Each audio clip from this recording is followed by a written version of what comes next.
If you were a nomadic hunter-gatherer tribe in the Paleolithic and Mesolithic, you would be following the herds of animals that you're hunting.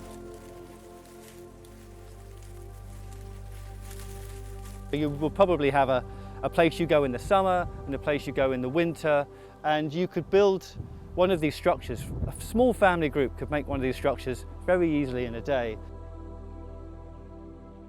I'm going to be making a new Mesolithic structure, so it's about 3 meters across with a large entranceway and maybe a porch, and then we'll look at how we're going to cover it.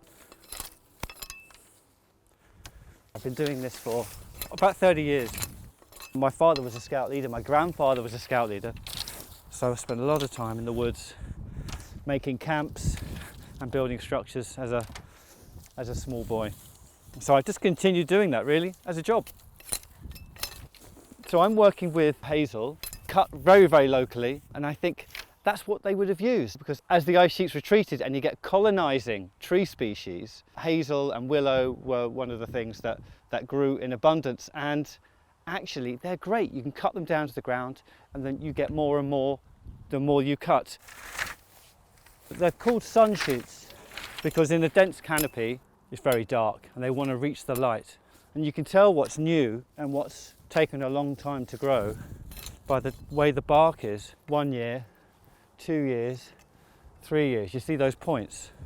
That's advantageous when you're working because you know that some have different properties. Some are stronger than others, some are easier to bend than others when it comes to weaving. First things first, I'm going to get all the posts in.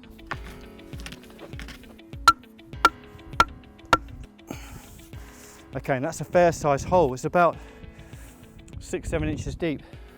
And then I'm going to get an upright and start the doorway.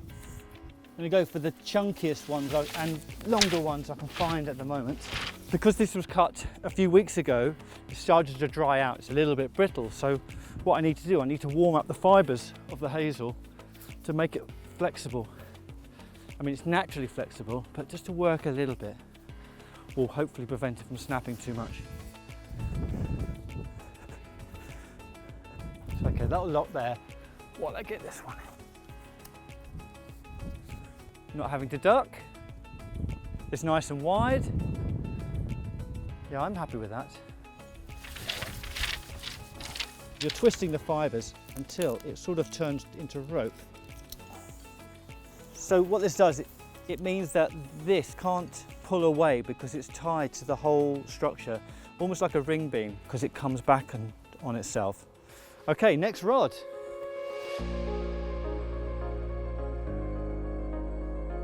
So it's on the inside of the post, on the outside of that one, and we'll go straight down to the ground.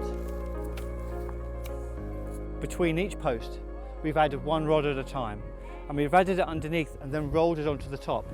It's a technique called whaling, and it makes the weave a lot stronger that way.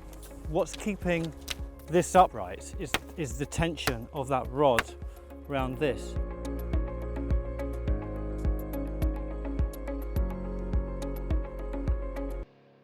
That's quite good. We're at 5 feet now, so that's good. I think another foot. Until we can't reach. Yeah, and then we'll put that on, and then we'll see how we get on. Yeah. So I guess we need to come in quite a lot. Okay.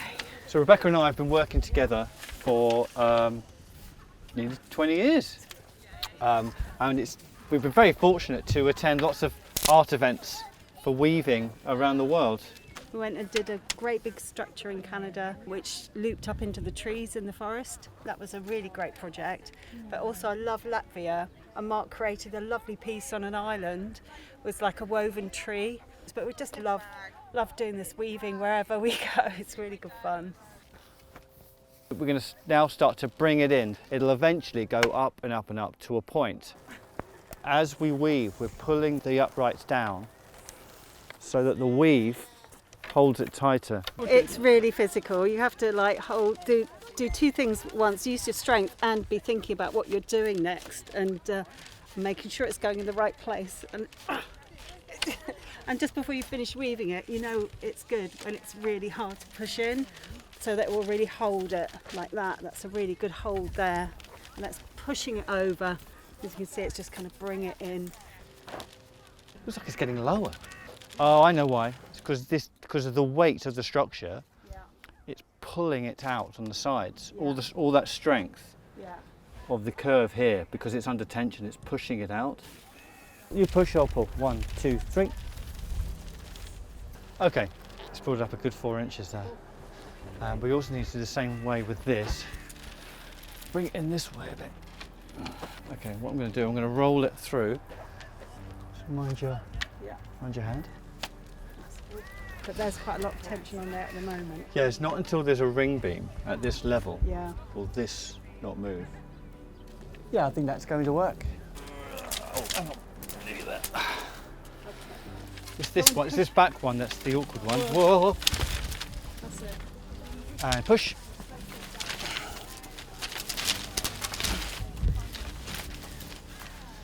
Okay. We've got the conical roof part on now, and now all we need to do is continue the weave from the base and bring it up, and then pull the front in, and then we'll be done. Oh, it's going to be quite an interesting building.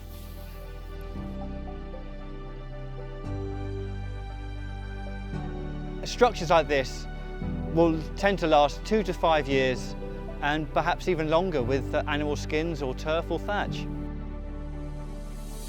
I'm looking forward for the visitors to enjoy the structure that we've made here.